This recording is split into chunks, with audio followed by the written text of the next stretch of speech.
We'll try to ignore you. We'll try to ignore you, Susan. Nothing Whenever personal. you're ready, Joe. We're going. Hello and welcome to Cape Cod Newsmakers. I'm Joe Santangelo. For those out there who are thinking about doing something to improve themselves, to help others, or to help the community, we have the answer for you today. Our guest is Lisa McNeill. She's the president of Cape Cod Volunteers, and she can be found on the web at capecodvolunteers.org. And our special guest host is Susan Santangelo, who's the author of Retirement Can Be Murder, and also is a former volunteer center director herself.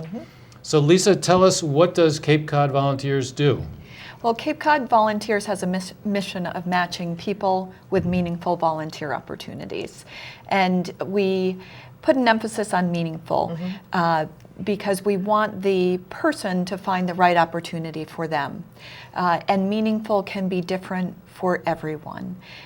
For some people, office work is meaningful. For others, it's creating a communication plan, and for others, it's working with animals. So it's really just helping the person to find the right opportunity for them. I looked on your webpage and I lost count at 100 different organizations that are represented there and have volunteer opportunities, everything from Cape Cod Opera to Cape Cod Young Professionals to hands-on service organizations. Do you want to describe some of those? Yeah, we've got about 140 agencies listed, and as you said, it really ranges. Historical societies, arts organizations, social service providers, healthcare, environmental, anything you can think of is on there.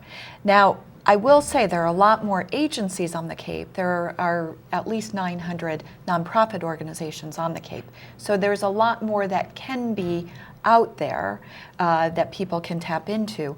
But I think we have a really good selection of agencies and opportunities. And again, it's if people are interested in animals, there's something for them. If they're interested in arts and culture, there's something for them. I think a lot of people don't realize all the volunteer opportunities there are out there, and that's where a volunteer center is so important. Because you want to give back to the community in some way, but you don't really know how to do it. And that's the job of a volunteer center. You did a very good job of articulating the mission, because people used to ask me that 20 years ago when I was doing the back stuff in Connecticut, and it's so difficult to articulate because people say, well, I know I want to work with animals, I know I want to help the elderly, why do I need a volunteer center? But that middle bridge is so important because not everybody's suited for hands-on. Right. Some people are much more comfortable doing office work, but yet if the mission of the agency is something they care about, then that's a meaningful job opportunity for them. That's right.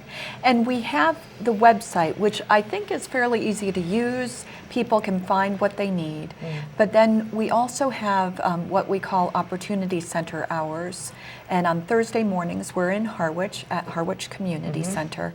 And we have volunteer consultants who actually are our volunteers who work with people to do exactly what you're talking about. Somebody comes in and sometimes they'll say, I'll do anything. I just don't know what to do. Those are the hardest Exactly. ones of all. That's right. That's exactly what I was going to say. Yeah. I've heard so many times, I'd like to volunteer, I'd like to get out more, I'd like to do something in the community, but I don't know what. That's right. So you have to run through some of their skills and some of the opportunities. That's right. And sometimes we ask the question, what did you want to do before your life got, fast-paced? Maybe before you had to earn a living, or before you got married, or, when you had time to partake in hobbies or something. What is it that you wanted to do that you might want to get back to, or you might want to learn? Because there are plenty of opportunities out there where you can actually learn while you're volunteering. And a lot of people want to do that as well. Do you find there are particular times of the year when people start to think about, well, it's a new year, I'd like to do something different, I'd like to get out of the house more, or when the weather starts to warm up, do people start to come out and, having suffered cabin fever for 3 months, they just say, I'm going to do something in the community? It's both. We did get that after New Year's kind of burst of energy where people were looking, they want to do something, they want to get connected. Winter on the Cape is sometimes hard too. It gets gray. I mean, we've had a wonderful winter this year, but it gets gray and they want to get out of the house and they want to be with other people. But we also see that when the weather is nice and there are opportunities that take them outdoors, People love those opportunities, hands-on where they can see what they've accomplished. What are some of the benefits of volunteering? Someone from your organization wrote a column in the newspaper saying, do unto others for yourself. In other words, the volunteer is getting something out of it as well as the organization that's receiving the volunteer help. That's right. And I think we sometimes, human nature is we feel a little guilty about saying, I'm getting something out of this, but it's really okay. We know from research that there are health benefits, both physical and mental health is improved by volunteering. A lot of that has to do with the social networking and just doing for others makes you feel good and keeps you active. You can also learn new skills, as I mentioned. We know from our own conversations with people, some people who are unemployed right now are volunteering, both to stay busy, to network with others, and to keep their resumes up to date. So, you know, it really does help. And when you think about Cape Cod, we are blessed with so many new people coming to the Cape with all different kinds of skills and talents, but sometimes it is hard to get connected. So if they can get connected through volunteerism, it also helps them increase their social networks. Also the elderly. Not just volunteering for the elderly, but keeping the elderly focused. That's right. On a meaningful, that they're still able to give back to the community in some way. Absolutely. There used to be an organization, I don't know if we have one here in the Cape, called RSVP. Yes. Do we have one of those on the Cape? It's part of elder services. Okay, but that used to have group projects for senior citizens, and there were lots of people that really felt connected that way. But I remember that I used to get a lot of younger women and men in their 40s and 50s who used to come in and be concerned about an elderly parent that they felt was alone too much, and they really wanted to get the parent out and into a social activity of some kind through volunteering. And I always used to say, it really is up to the parent. The parent is the one that has to make the first move. You can't volunteer for your mom or your dad. Do you get that kind of thing? Well, we have, we don't have the children coming in because there are so many seniors who are living here without family members. But we really do have a lot of older adults who come in, especially to our Harwich Opportunity Center, to talk about how they might be involved. That's very good. It's wonderful. And again, it keeps people active and engaged, and oftentimes learning something or doing something meaningful, especially to help others. What about the students? We used to have a program at my volunteer center, which was in Fairfield County, Connecticut, called Student Volunteers in Action. And we used to work with middle school and high school students on group community service projects. Does your volunteer center do anything like that? We haven't focused primarily on students. Many of the high schools require some volunteer service in order to graduate, which I think in one respect is wonderful. You know, it's putting that into their school experience. On the flip side, I think students sometimes have seen that just as one more hurdle to overcome to graduate, and have said, well, how can I get this done quickly? What we try to say to students is, why don't you step back and figure out how you can volunteer to get something out of it as well? For example, you might be interested in some career where you could start volunteering now, get some experience, learn if you really like that career, and then put that on your resume.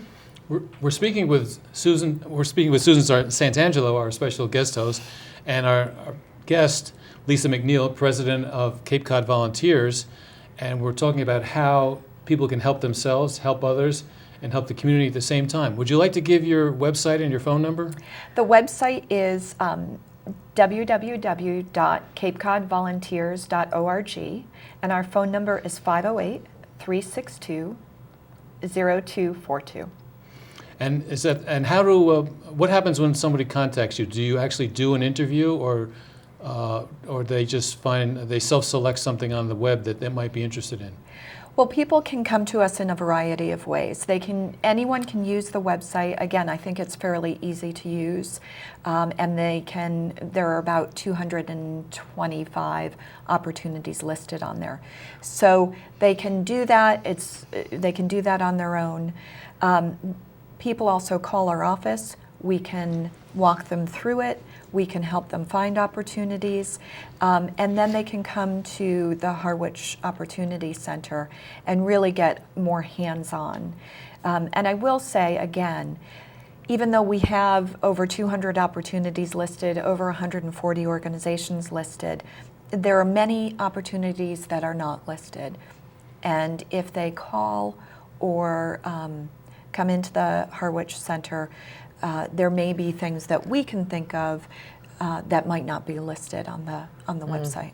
What are some of the most in-demand volunteer activities that are harder to fill? Harder to fill to get the volunteers into. You know, I think the schools are always looking. I've noticed we work because Harwich High School is right across from the Harwich Community Center. We've worked with Harwich High School with their teachers and administration on what they might need. The schools are always looking for volunteers, and I think sometimes people forget about that. Right. Foreign language speakers, French, Spanish, especially. The foreign language teachers are always looking for those to work with their students on conversation. Right. Well, we mentioned senior citizens, and Susan Santangelo's written a book about retirement and the pitfalls and too much togetherness involved when people don't have enough to do with their time. Would you like to talk about the special issue of empty nesters, baby boomers coming down to the Cape and not having enough time and not having enough to fill their time, and what they might do? That's an interesting question. Do you get a lot of single people coming in as opposed to, and couples? I mean, what's the ratio here? I'm just curious to see how it breaks down. I think we are pretty on par with the nation, and Okay. it'll be interesting to hear your experience, but we have about 70% women, 30% men. That's pretty typical, I think. Yeah. And, you know, I don't know what the answer is there. I think sometimes men are volunteering in other ways that are not being captured. And I think men, I know from my experience on the Cape, there are more men on boards of directors, and they don't always think of that as volunteering. But overall, we see about a 70-30 split. I used to get a lot, and again, this was about 20 years ago, but because of our proximity to New York City, I used to get a lot of women who would come in because their husbands had been transferred into a job from, say, Chicago or someplace in the Midwest to New York. And the whole family had been uprooted. And the wife had arrived with no network at all. The children were in school, and she had no way to really get out and meet people. And they used to come in and say how lonely they were and how they were hoping that they could find a volunteer opportunity so that they could network with other women in a similar situation. Do we have anything like that here on the Cape?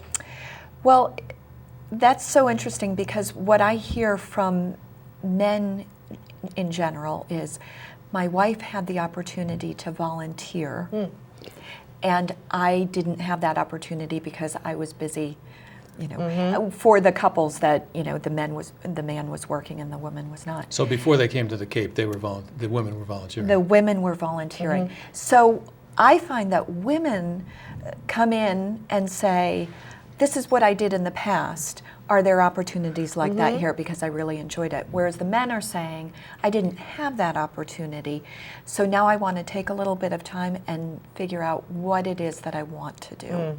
Yeah. And are they harder to work with than women? You can tell me the truth. No one's listening. Not harder. I think they... Of course, we're just generalizing here, so certainly. Generalizing, definitely. I think they want to see the full array of opportunities. Yeah. How can I use my time and skills, and what's going to resonate with me? And they often are the ones that come in and say, I can do anything, but I don't know what to do. And then it takes some conversation to really talk through, what did you do before, what did you like doing, and what didn't you like doing? You know, because the CPA doesn't necessarily want to be a treasurer or bookkeeper. Right. They, you know, might say, I don't ever want to work with numbers again. And sometimes they do want to do that. How do you track the ones that come in